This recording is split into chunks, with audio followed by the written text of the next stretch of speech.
प्रियानो, काळजीपूर्वक ऐका.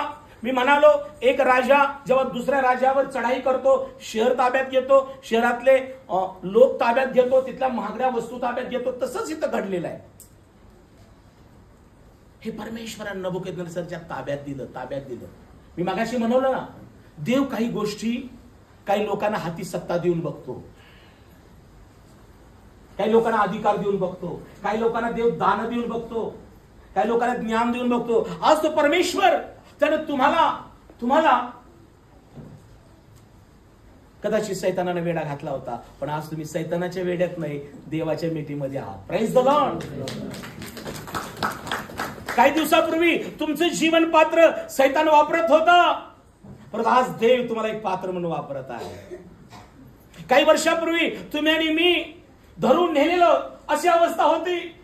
पापाला, मरणाला, आजाराला, व्यसनाला, जगाला आम्ही धरून नेलेली अशी आमची अवस्था होती. परंतु आज माझ्या विश्वासाला बहीण भावानं, याचा विसर पडू देऊ नका की आता सैतानाच्या हाती तुम्ही नाहीये, जगाच्या हाती तुम्ही नाहीये. पापाची सत्ता, आजाराची, मरणाची सत्ता आता तुमच्यावर चालणार नाही. तुम्ही तुमची जीवन पात्र देवाच्या मंदिरातील आता पात्र आहे. Praise the lord. परमेश्वराची सत्ता तुमच्यावर आणि तुमच्या लेकरावर आणि परिवारावर आहे. आता सैतान पुन्हा तुम्हाला वेढा देणार नाही. परंतु एक गोष्ट आहे प्रियानो, या धरून नेलेल्या इस्रायल घराण्यातली जी मुलं होती, विशेष करून शद्रक, मेशक, अबेदो, दानिएल, यांची अगोदरची नावं आहेत प्रियानो, आजर्या, हनन्या आणि मला वाटतंय मिशाएल. काय? परंतु यांची नबुकदनेस्सर राजानं नावं बदलली. आता पहा, या 4 लोकांनी जरी नबुकदनेस्सरच्या तावडीत सापडले आहेत, मात्र राजा खातो त्या मिष्टानाची त्यांनी लोभ धरलेला नाही. राजा पितो तो द्राक्षरस त्यांनी पिण्याचा मोह धरला नाही. Praise the Lord. बरेचदा आम्ही जगाच्या गोष्टीतून सुटतो, व्यसनातून सुटतो, जगाच्या गोष्टी, आणि प्रभूमध्ये येतो, मंडळीत येतो आणि आम्हाला शांती मिळते. प्रार्थना केली, बरं वाटलं, भीती गेली, रिलॅक्स झालं, चांगलं व्हायला लागलेलं आहे. आता बघा, घर व्हायला लागले बंद, घरामध्ये आशीर्वाद व्हायला, घर बांधून व्हायला, सगळं काही अनुभव आणि आशीर्वाद येऊ लागतात. परंतु काही गोष्टी जेव्हा आम्ही लाभाच्या प्राप्त करून घेतो, आशीर्वादी जीवन, मंडळीतलं जीवन जगू लागतो, त्यानंतर लाभाच्या गोष्टी सोडून आम्ही परत लोभाच्या गोष्टीकडे कधी कधी दृष्टी लावतो. आदाम आणि हव्वा, देवानं त्यांना लाभाच्या गार्डन मध्ये पुष्कळ चांगली फळं खाण्यास ठेवलं होतं. देव त्यांच्याबरोबर होता, सहभागिता सगळी होती. लाभ, देव हा त्यांना लाभ झालेला होता. Praise the Lord. आज मंडळी हो, ख्रिस्त हा तुम्हाला लाभ असा मिळालेला आहे. Praise the Lord. आणि जग आमच्यासाठी लोभ असा आहे. हालेलुया. ख्रिस्तामध्ये जे लाभ आहेत ते लाभ मिळवण्याचा प्रार्थना करून, भक्ती करून, शब्दात पाळून, अर्पण देऊन लाभाच्या गोष्टी ख्रिस्ताकडून मिळवायचा प्रयत्न यत्न करा. देव देईल. तर शास्त्र सांगतं, उत्तम ते दिल्या वाचून परमेश्वर राहत नाही. टिकाऊ देणारा देव आहे.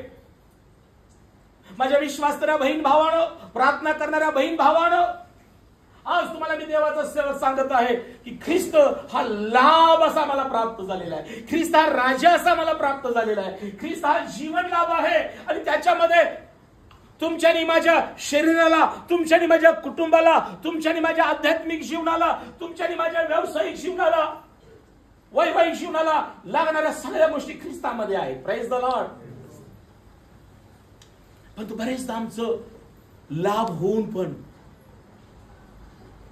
पत्नी लाभलेली आहे, एक लाभ आहे, पण आम्ही पत्नीशी विश्वासू नाही आणि जगातल्या स्त्रियांकडे पाहतो तर तो लोभ आहे. आम्हाला स्वतःचं धन लाभलेलं आहे, आमचं धन सोडून दुसऱ्याच्या धनाकडे पाहतो, लोभ आहे. लेकरं लाभलेले आहेत, कशी असू देत, ती तुमचे धन आहे. आणि दुसऱ्यांची लेकरं बघून मनामध्ये छलबिछलता, देवाला दोष, स्वतःला, लेकरांना लोभ आहे. प्रियानो, जे तुम्हाला लाभलेलं आहे ते देवाचं धन आणि ज्ञान आहे. Praise the Lord. समाधानी राहा, सरळ राहा, स्थिर राहा. परमेश्वर तुम्हाला या जगामध्ये सुरक्षित आणि सुस्थिती ठेवल्याशिवाय राहणार नाही. दानिएल, ज्याला बेलशस्सर नाव दिलं, शद्रक नाव दिलं, आजर्या यास अबेदनगो नाव दिलं, मिशाएल यास मेशक नाव दिलं. नावं बदलली पण स्वभाव त्यांचा बदलला नाही. Praise the Lord. हे जग तुम्हाला नावं देणार नाही पण नावं ठेवतील. Praise the Lord. हॅलो, नावं ठेवतील, ठेवू द्या. हाथी जाता है तो कुत्ते भुंकते हैं. भुंकणारे भरपूर असतात, त्यांच्याकडे लक्ष द्यायचं नाही. दगड उचलायचा, मारायचा नाही. कुत्ते म्हणजे सैतान, दुष्ट लोक, तुमची चहाडी करणारे, तुमची निंदा करणारे अनेक लोक आहेत. जगाची परिस्थिती तुमच्यावरती आ करून भुंकत आहे. तुम्हाला वाटतंय चावतंय की काय, मला पाडतंय की काय. माझ्या बंधू आणि बहिणी, मी देवाचा सेवक नम्रपणे तुम्हाला सांगतो की परमेश्वर तुमच्या बरोबर चालत असतो. परमेश्वर तुमच्यामध्ये राहून कार्य करत असतो.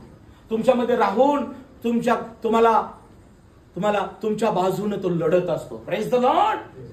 त्याला कार्य करू द्या. Let the people speak anything against you. Let they talk anything against you. ते काही बोलू द्या, भागू द्या, त्यांना त्यांचं काम करू द्या. तुमच्यातला ख्रिस्त त्यांच्या बाजूने लढे, तुमच्या बाजूने लढे. Praise the Lord. बरेचदा आम्ही काय करतो, आम्हीच पळतो त्याच्या मागं. प्रियानो, दानिएला नाही केलं नाही. दानिएलाने एक विनंती केली, राजा अन्न खातं ते अन्न खाणार नाही, शाकान्न द्या. राजा पितो तो, नको आम्हाला द्राक्षरस, आम्ही फक्त पाणी पिऊ. नाव बदला पण आमचं जे घराणे आहे, आमचा जो स्वभाव आहे, आमचं जे राहणीमान आहे, आमचा जो आहार आहे, प्रार्थनेची पद्धत आहे, भक्ती आहे, आम्ही राजाला घाबरून बदलणार. विश्वासाने बहीण भावानो, जोपर्यंत माझं चांगलं वाटतंय, मंडळीत आशीर्वाद मिळतोय, प्रार्थनेचे उत्तर मिळतात, लोक खुश असतात, खुश खुश. आणि हळूहळू एखादं आजार यायला लागला, एखादी भीती यायला लागली, एखादं कोण काय बोलायला लागलं की मग आपण काय करतो, कोमेजून जातो. फुलांनो कोमेजू नका. फुल कोमेजलं की सुगंध पण थांबतो आणि फुललेलं फुल पण कोमेजून जातं. विश्वासाच्या बहीण भावानो, नेहमी कसे फुललेल्या फुलासारखं असावं, सुगंध देणारे असावं. प्रियानो, दानिएलानं विनंती केली की आम्हाला शाखांना द्या आणि आम्हाला पाणी प्यायला द्या. एवढा प्रयोग त्यांनी करून बघितला, परंतु बायबल सांगतं, काय सांगतं 12 वचन, 10 दिवस आपल्या दासावर एवढा प्रयोग करून पहा. आम्हाला द्राक्षारस नको, पाणी द्या. आम्हाला राजा खातोय ती मिष्टान्न नको, तर शाकान्न द्या. पुढं, आम्हाच खाय शाकान्न, तो प्याज नुसते पाणी मात्र दे. नंतर आमची तोंडे पहा आणि राजघरचे अन्न खाणाऱ्या तरुणाची तोंडे पहा, मग तुझ्या नजरेस येईल असे. 19 वचन. तेव्हा राजाने त्याबरोबर भाषण केले. त्या सर्वांमध्ये दानिएल, हनन्या व मिशाएल व आजरा यांच्या तोडीचे कोणी दुसरे दिसून आले नाहीत. म्हणून प्रेज द लॉर्ड. बस बस बस. आज विश्वासाला बहीण भावानो, काय तुमच्या मुखावर देवाचा प्रकाश चमकावा, तुमच्या जीवनावर देवाचं तेज असावं, तुम्हाला देवानं ज्ञानानं सामर्थ्यानं भरावं. जेव्हा लोक, जगातले अधिकारी, जगातले वरिष्ठ, घरामधले, कामाच्या ठिकाणी, शेजारच्या लोकांनी तुमच्याकडे पाहून तुमच्या चेहऱ्यावर तेज, तुमच्या चेहऱ्यामध्ये असणारा अभिषेक दिसावा अशी तुमची इच्छा असेल, तर आज एक देवाचा सेवक या नात्याने मी सांगू इच्छितो की प्रियानो, तुम्ही आपल्या निर्णयाशी, आध्यात्मिक जीवनाचा निर्णय, कौटुंबिक जीवनाचा निर्णय बदलू नका. शास्त्र वाचन, प्रार्थना, भक्ती, शपथ पाळणं हे आमचं अन्न आहे, हे आमचं अन्न आहे. आम्ही जगातलं अन्न पुष्कळ खात असेल, परंतु प्रियानो, देवाचं वचन हे जे आम्ही अन्न रोजच्या रोज बायबल वाचत नाही, रोजच्या रोज आम्ही देवाकडे पाहून प्रार्थना करत नाही, तर प्रियानो, देवाचं तेज आमच्यावर, देवाचा अभिषेक आमच्यावर कसा असेल. राजाने जेव्हा याकडे पाहिलं तेव्हा सर्व धरून आणलेल्या तरुणांमध्ये हे 4 जण देवाला कसे दिसले, अव्यंग्य स्वरूप, कौशल्यानं भरलेले, ज्ञानानं भरलेले असे दिसले. Praise the Lord. प्रियानो, आज देव तुमच्याकडे पाहत आहे. आज हे जग पण तुमच्याकडे माझ्याकडे पाहत आहे. आज आम्ही देवाला कसे दिसायला हवे. जग बाह्य स्वरूप पाहत, पण देव अंतकरण तोलून पाहतो. आज जो परमेश्वर ज्याचे डोळे तुम्हाला आजमावतात, ज्याच्या पापण्या तुम्हाला आजमावतात, ज्याचे नेत्र तुम्हाला पाहतात, तो परमेश्वर तुमचं अंतकरण पण पाहत आहे. त्या अंतकरणामध्ये विश्वास पाहत आहे. विश्वास आहे का? त्या मनामध्ये देवाचं वचन आहे काय? तुमच्या हृदयामध्ये देवाबद्दल प्रीती आणि विश्वास आहे काय? तुमची पावलं देवाच्या मार्गाला धरून आहेत काय? तुमचे हात देवाची स्तुती आणि प्रार्थना करणारे, मदत करणारे आहेत काय? देव पाहत आहे. माझ्या प्रियानो, जेव्हा देव आम्हाला पाहतो तेव्हा देवाला आमच्या वैयक्तिक कौटुंबिक जीवनाबद्दल, आमच्या आध्यात्मिक जीवनाबद्दल आनंद व्हायला पाहिजे. Praise the Lord. तेव्हा देव येणाऱ्या पुढील पेच प्रसंगातून सोडवेल. Praise the Lord. नाहीतर आजार आल्यावर मग बायबल उघडायचं, समस्या उत्पन्न झाल्यावर मग कुठे घ्यावी यायचं, एखादी भीती वाटू लागली की मग पास्टरना फोन कर, मंडळीतल्या बंधू बहिणीला फोन करायचं. हॅलो, युद्धाला जाताना शस्त्र घासत बसू नका. रोज युद्ध आहे. हालेलुया. आपलं युद्ध या जगामध्ये आहे तोपर्यंत, या शरीरात आहे तोपर्यंत आपलं युद्ध रोज आहे. ते माणसांबरोबर नाही, या जगाच्या अंधकार, सैतान आणि जगाचा अधिपतीनी हे सगळे व्याधी, पाप, या सगळ्या गोष्टीबद्दल आपलं युद्ध चालू आहे. हॅलो, या जगाने दिलेली जी अस्त्र शस्त्र आहेत ते आम्हाला वाचवणार नाही.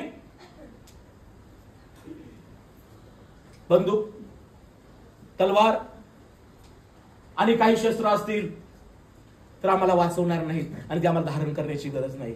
तर प्रभू येशूने म्हटलं, जे शस्त्र धारण करतील ते शस्त्रानंच मरतील, जे तलवार धारण करतील ते. माझ्या विश्वासाने बहीण भावांनो, ख्रिस्ती मनुष्याची जी शस्त्र सामग्री आहे ती पावलाने इपिस्तलाच्या मंडळात 6व्या अध्यायात लिहिलेला आहे. तो म्हणतो, विश्वासाची ढाल, आत्म्याची तलवार, सत्याचा कमरबंद, तारणाचं शिरस्त्राण, नीतिमत्वाचं उरस्त्राण, शांतीच्या सुवार्तेच्या पादुका, पायतान घालून आम्ही सज्ज असलो नाही.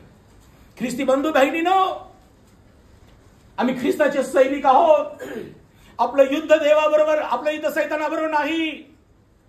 त्या जगामधला जो सैतान आहे, जगातला जो सैतान, मनुष्याबरोबर युद्ध नाही, आमचा जगातला जो सैतान आहे, जो आम्हाला पाडायचा प्रयत्न करतो, आजारी पाडायचा, पापामध्ये पाडायचा, व्यसनामध्ये पाडायचा, आपल्या लेकरांना पतन करायचा जो सैतान, यासाठी आई वडिलांच्या प्रार्थना, मुलांचं समर्पण, तुमचं देवावरला विश्वास ही तुमची शस्त्र असू द्या.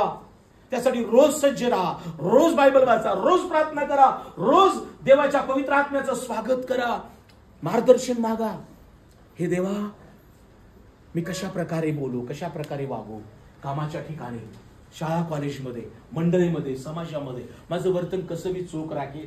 पवित्र आत्मा तू माझं सहाय्य, यासाठी की माझ्या पाहण्यानं पाप होऊ नये, माझ्या बोलण्यानं पाप होऊ नये, माझ्या वागण्यानं कुणी दुखावलं जाऊ नये. काळजी घ्या. हॅलो, या लोकांनी शाकान्न खाल्लं, द्राक्षारस पिला नाही, आणि जेव्हा राजाच्या पुढे नेलं तेव्हा देवानं राजाला दाखवलं, हे माझे शुद्ध, पवित्र, निर्दोष लोक आहेत.